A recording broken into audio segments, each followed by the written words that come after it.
Lareira pronta.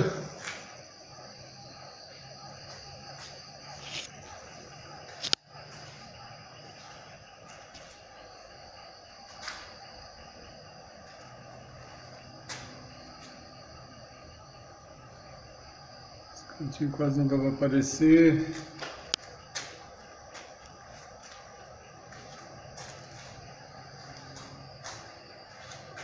Aqui o painel.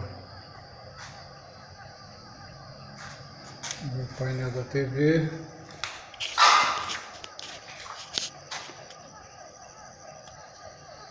Aqui os buracos ali vai o fogareiro da lareira, toda revestida.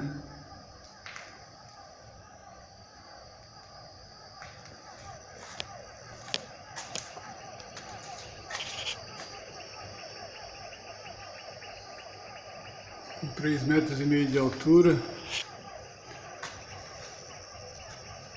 Ficou top.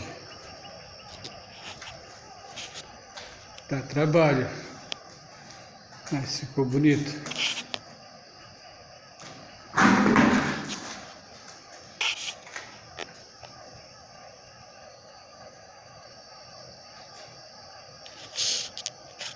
Show! Valeu!